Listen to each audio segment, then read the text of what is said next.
The following is a reading from Ascend from Darkness, the first book in a series of 5, adapting the Call of Duty Zombies Ethos storyline.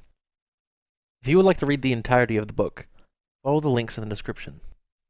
The cover artwork was provided by Grimstein. Check the description for a link to her Twitter.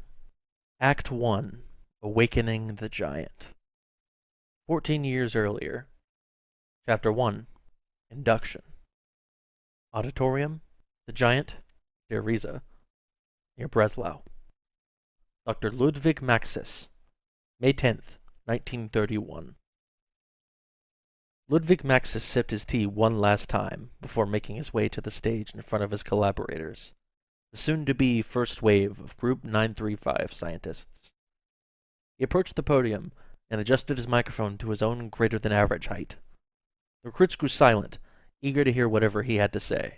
Dr. Maxis motioned to the audio technician to begin recording the induction ceremony, and he initiated the speech toward his dazzled, childlike admirers.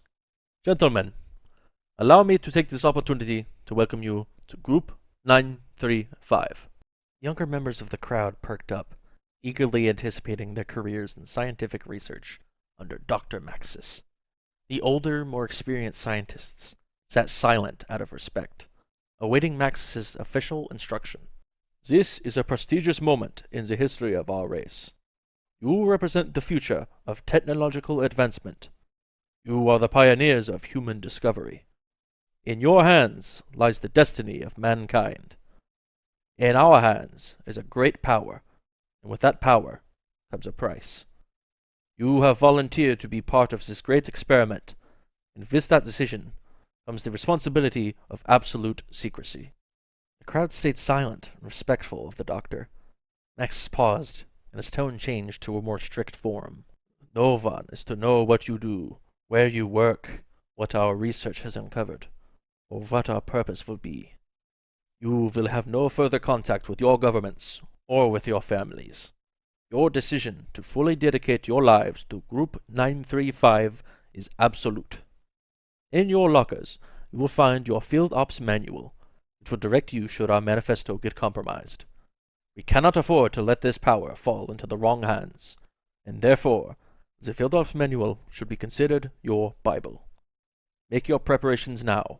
A new dawn is beginning for mankind. Ludwig Maxis stepped down from the podium, the audience clapping uproariously, and he found his way off the stage to meet with the new recruits. For the next 10 minutes, he shook the hands and patted the shoulders of humanity's greatest scientists from every corner of the globe. These great men all held a fiery passion for scientific advancement. Many naive, youthful scientists nervously approached Dr. Maxis, asking for signatures on distributed copies of his work. One young man hailed from Russia, leaving the Soviet Union to pursue his dream of becoming a great physicist, working under the esteemed Ludwig Maxis. Another had arrived just last week from the United States. He was the first of his family to receive a full education, and had never left his home country before arriving in Europe. Most interesting were the words of older scientists invited personally by Dr. Maxis. Maxis was greatly honored to be in the presence of those he considered his peers, and conversations he had with these men gave him hope for the future of Group 935. A longtime partner in science, Dr. Porter, greeted Maxis from the crowd. Dr. Maxis, I cannot believe this day has finally come. I know you have been dreaming of this collaboration for so long, and I am honored to be a part of it. Thank you, Doctor. It has been arduous work, yes, but I see a light at the end of this tunnel. The Riza is more than a money pit, as you can see around you, Dr. Porter. Oh, Ludwig, you know I only meant such comments in jest. The Riza and Group 935 are certainly worth all of your efforts. Nearby sat a table covered with refreshments, fresh fruit, and sandwiches for the crowd of scientists. Dr. Maxis poured 2 glasses of wine, handing one to his colleague, Dr. Porter. Maxis raised his glass for a toast. To improving the human condition. Porter raised his own glass before downing a portion of the wine along with Maxis. Dr. Porter soon finished the glass before handing it to the attendant at the table. I should begin getting acquainted with my new laboratory. Again, I must thank you for this opportunity. I will begin studying this new element. Just how much was discovered here? More than enough for the foreseeable future. When the German government sent us here to study the meteor, I had no idea the research would be so life-changing. Element 115 has unprecedented potential to change the world for the better. I foresee Group 935 making great strides in the field of science. Future generations will be inspired by what you have accomplished here. Anyhow, I will see you throughout the week, Dr. Maxis. Say hello to Hilda for me. Auf Wiedersehen, my friend. Dr. Porter returned to the crowd, leaving Maxis with his own thoughts at the concession table. His one reservation regarding Group 935 was Hilda. When Ludwig first met her, they both bonded over their wishes to start a family. Ludwig dreamed of owning a house in the countryside, without need for any other earthly desire. His wife, Hilda, at his side to love until they reached their deathbeds, and 2 children, a girl and a boy, to pass their love on to. However, Maxis feared this love may soon be overshadowed by his career, his passion. Group 935 and this new element presented an incredible opportunity to improve the human condition. But with Maxis at the helm, his own future family may be neglected in the process. But his life must be fully dedicated to Group 935's ambitious goals if they are to succeed. For now, Dr. Maxis pushed these growing fears to the back of his mind. Hilda must understand the great importance of his work at Dereza. Maxis extended his empty glass to the event attendant, hoping more wine could drown his sorrows. At the other end of the table was a middle-aged man, his head bald aside from a splotch of hair at the very top. The man leaned in closely to the sandwich tray, examining its contents before he noticed Dr. Maxis gawking at his peculiar mannerisms. The man raised up, a smile coming to his face, as he extended his hand for a handshake. Dr. Maxis, I am such an admirer of your work. I must say, I am beyond pleased you have invited me to join your organization. Trust me when I say that I am fully dedicated to Group 935's goals. I expect many wondrous things to surface from our collaboration, Doctor. Dr. Maxis shook the German scientist's clammy hands, feeling anxious due to the man's tight grip and peculiar darting eye movements. Yes, it is marvelous that a scientist such as yourself should accept my humble invitation. Dr. He paused for a moment, unsure of the scientist's name. Ah, mein Gott! I've been foolish. I am Dr. Groff. Ah, Dr. Groff. I am pleased to have your expertise here at the giant. Dereza. Now, I believe I also sent an invitation to your partner as well. Has he given any thought? Albert and I had many disagreements regarding electrodynamics.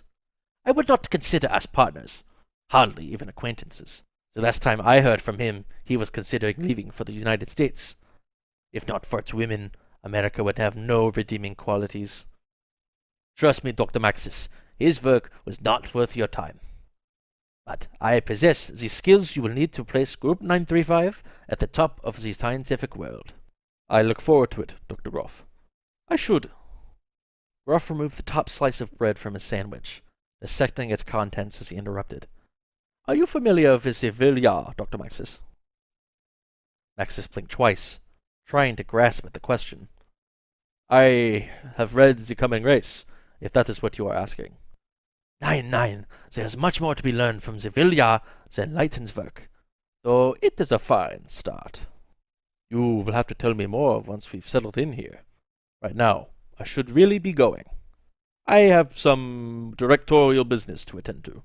Dr. Maxis promptly handed his glass to the table attendant and prepared to make his way towards the exit of the auditorium, away from the babbling nutcase. Of course, Doctor. Thank you for the opportunity. I look forward to the numerous discoveries we'll make together. Dr. Maxis nodded back to the distant Dr. Groff and exited through the doors of the auditorium outside. The night air warmed Maxis's skin as he passed through the construction area that would one day be the courtyard of the facility. Dr. Maxis progressed past several scientists wandering towards the central building, housing Group 935's administrative offices, before entering the brand-new building himself. Maxis entered the room at the end of the hallway, his own personal office space, before settling into his leather desk chair. This first wave of recruits would prove a strong base for the organization. Group 935 must always be searching for more minds to advance its projects. One scientist in particular had been making a name for himself in the community by the name Dr. Edward Richtofen.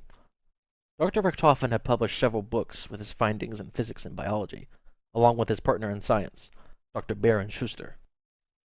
Both being based in Germany and being exceptionally skilled in their fields, the two may prove valuable assets in the future, and Dr. Maxis sought to watch their careers closely.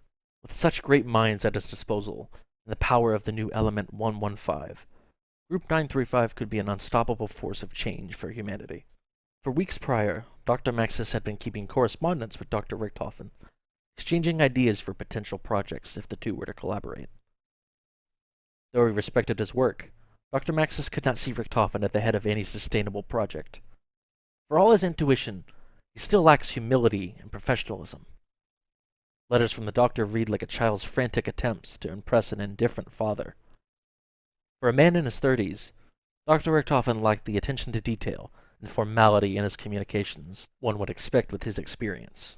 Nevertheless, Dr. Richthofen's proposal for projects utilizing element 115 fascinated Maxis. Dr. Richthofen had acquired an article published by Maxis on the discovery of the new element and privately mailed him an idea relating to the element's potential properties. The bizarre concepts jotted out on the paper read like those of a madman, yet upon looking further into their current knowledge of element 115, Maxis determined that Richthofen's ideas may hold merit. Just a tiny sample of the element has shown to have an incredible amount of potential energy output to fuel Richthofen's unique concepts.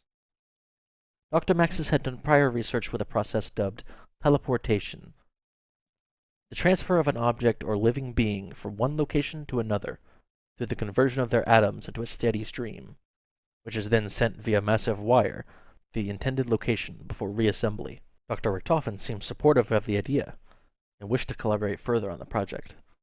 Soon thereafter, Maxis drew up blueprints for a potential prototype he lovingly christened the Matter Transference Device, or MTD as it was referred to thereafter, and sent a copy to Dr. Richthofen, with the technical specifications left out, of course. Dr. Richthofen held much clout and credibility as a scientist in the field of physics and would make an excellent fit for the project if it was to be pursued. Such a technology could be a massive success for Group 935. One of Dr. Richthofen's own ideas, however, placed him in Maxis' sights as a prime candidate to join Group 935. He was also an expert in biology, a field Maxis had studied at Oxford to earn his doctorate. Richthofen suggested that element 115 may be an avenue to create new forms of life, the Genesis Code.